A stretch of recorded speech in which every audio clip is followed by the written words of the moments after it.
J'en discutais justement avec un responsable de chaîne qui m'expliquait que la case de l'after school telle qu'on la connaissait n'existe plus. C'est quoi la part de visionnage, Christophe Beaugrand, de Secret Story sur Internet et en replay sur les tablettes et sur les portables? Alors, j'ai pas de pourcentage exact, mais ce que je sais, c'est qu'on a de mémoire par rapport au public de la quotidienne, peut-être entre un quart et un cinquième du public qui nous suit beaucoup, effectivement, que ce soit sur les tablettes, les applis, directement sur mytf1.fr, sur le site internet. Donc oui, c'est très important. Vous avez raison de parler du jeune public en disant qu'aujourd'hui, il est effectivement plus difficile à traquer, ce jeune public, parce que la sacro-sainte télévision, ça n'a plus vraiment tout à fait le même sens. Aujourd'hui, ils regardent la télé sur leur téléphone portable, sur les applis, ils tweetent en même temps qu'ils regardent. Et quand ils regardent la télé, il y a une consommation très différente. Quand ils regardent la télé, parce qu'ils sont aussi parfois sur YouTube, qui ne sont même plus des émissions de télévision en tant que telles. Très souvent, les études le montrent, la plupart des programmes qui sont regardés par les jeunes, mis à part ce que font les youtubeurs, c'est malgré tout des produits télé repackagés pour l'internet. Donc à la base, c'est quand même souvent des produits télévisés. Village Média sur Europe 1, le journal du village. On ouvre le journal du village, Raphaël Baillot, avec un reportage à Barcelone. Oui, je vous en parlais en début de semaine. L'une des conséquences de la suspension de l'autonomie de la Catalogne par Madrid concerne la chaîne publique catalane TV3, bientôt mise sous tutelle. À Barcelone, le correspondant d'Europe 1, Henri de Laguérie, a recueilli des réactions de téléspectateurs. La naissance de TV3 en 83 a été vécue comme une petite révolution. Pour la première fois, les Catalans pouvaient regarder la télé dans leur langue. Katrina a 35 ans, elle fait partie de cette première génération qui a grandi avec des médias en catalan. Commencé à voir des films américains en catalan, ce qui était assez révolutionnaire à l'époque. Et en même temps, pour les enfants, c'était voir des dessins animés, des mangas en catalan. Ça faisait une télé proche, plus frais, plus jeune, que les gens sentaient plus à eux. Ouverte sur le monde et avant-gardiste, TV3 a joué un rôle fondamental dans la diffusion de la langue. Aujourd'hui, la chaîne est en tête des audiences dans la région, au coude à coude avec l'espagnol Telecinco, mais on lui reproche sa proximité avec l'exécutif catalan. Le directeur est un militant décomplexé de l'indépendance à l'antenne. L'Espagne et la Catalogne sont toujours présentées comme de réalités distinctes. Francesc est un fidèle téléspectateur et pour lui, TV3 n'est pas politisé. C'est pas la télé des indépendantistes. C'est une grande télévision plurielle. Cette pluralité n'existe dans aucune chaîne espagnole.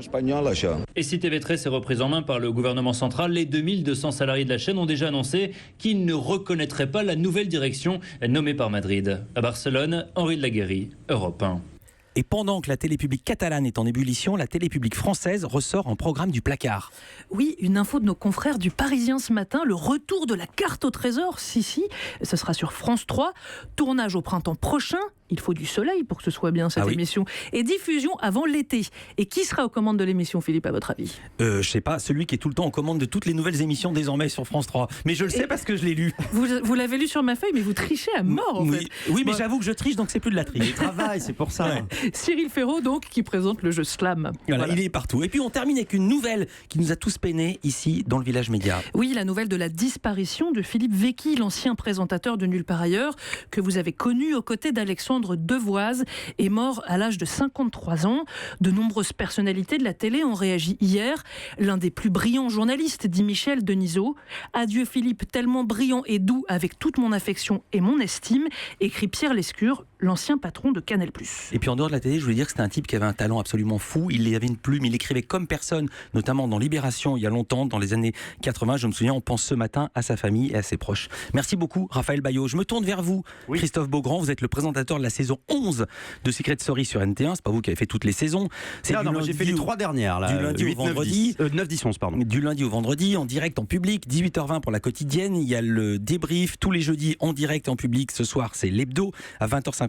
Est-ce que vous pouvez expliquer à ceux qui ne connaissent pas le principe de l'émission en quelques mots ? Alors on a une dizaine de candidats qui arrivent dans une maison avec chacun un secret et ils doivent chercher les uns les autres quels sont leurs secrets et la voix leur donne des missions. Il y a donc une voix au-dessus comme ça et on les filme 24h sur 24 et ils n'ont pas le droit de sortir pendant la durée de l'émission. Mais une fois que le secret a été trouvé, ils sont éliminés ou pas ? Non, ils ne sont pas éliminés, ils perdent tout leur argent, toute leur cagnotte. Ils sont un peu plus libres dans l'émission évidemment parce qu'ils sont un peu plus tranquilles quand leur secret est deviné, mais surtout ils peuvent continuer le jeu puisqu'il n'y a que le public qui peut décider de renvoyer un candidat chez lui lui. Donc ça, c'est toutes les semaines et le public vote et c'est la seule télé-réalité encore qui reste en direct aujourd'hui puisque la plupart des télé-réalités qu'on a sur les after school, comme vous disiez, de nos concurrents sont des émissions qui sont déjà tournées, post-produits depuis plusieurs mois. Donc là, on est la seule télé-réalité, on va dire historique, la télé-réalité d'enfermement, c'est-à-dire où on suit vraiment des gens qui vivent en temps réel. Là, je peux vous dire qu'en ce moment, ils sont en train de dormir parce qu'ils vivent souvent en décalé, nos camarades candidats, parce qu'ils n'ont même pas d'horloge. Toutes les nuits, on vient leur dérégler l'heure du four parce que c'est le seul endroit où on peut avoir l'heure, où il peut avoir une idée du temps qui passe, hormis évidemment le jour. Mais comme là, en ce moment, le jour se couche de plus en plus tôt, c'est un peu plus compliqué pour eux parce que c'est pour les perdre au maximum. Donc toutes les nuits, quelqu'un vient dérégler l'heure du four pour pas qu'ils aient des points de repère. Pour comprendre le principe, écoutez cet extrait, c'était le 4 octobre. Laura pense avoir démasqué un secret concernant 2 participants et du coup, elle appuie sur le buzzer.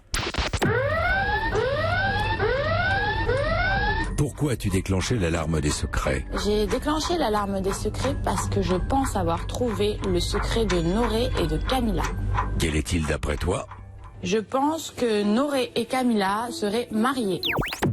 Et le lendemain, c'est la confirmation. Camilla Noré, c'est à vous de répondre. Chaque femme sur cette terre a pour rêve de vivre une grande et belle histoire d'amour. Et depuis plus de 8 ans, 1 mois et 18 jours, je vis la mienne. Je vis un conte de fées avec l'amour de ma vie, ma lumière, et plus de 3 ans qu'on est mariés. Et voilà, elle a gagné. Alors je précise que ce cri strident ne provient pas d'une alarme, mais c'est le cri d'une participante. Mais oui, ils sont contents. Ah bah oui, on peut le entendre.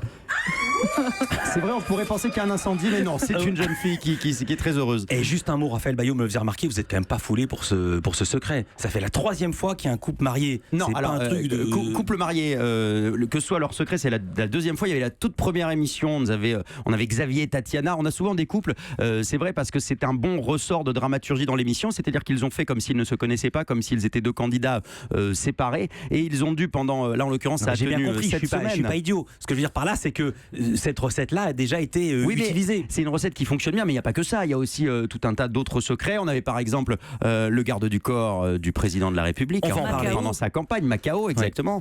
Ouais. On avait plein de secrets très forts. On a aussi ces secrets de couple parce que généralement, ça fait des bonnes histoires. Voilà. Ça fait des déçus en fait, puisque fatalement, les gens qui ne savent pas que les autres sont en couple, ils espèrent peut-être. Parfois ça drague. Il y a des gros déçus. Ah oui, et c'est parfois il y a un peu de clash. On aime bien aussi, c'est vrai, il faut avouer, j'avoue. On va parler de drague, de clash, de secrets, tout de suite après ça, dans le Village Média. Europe 1.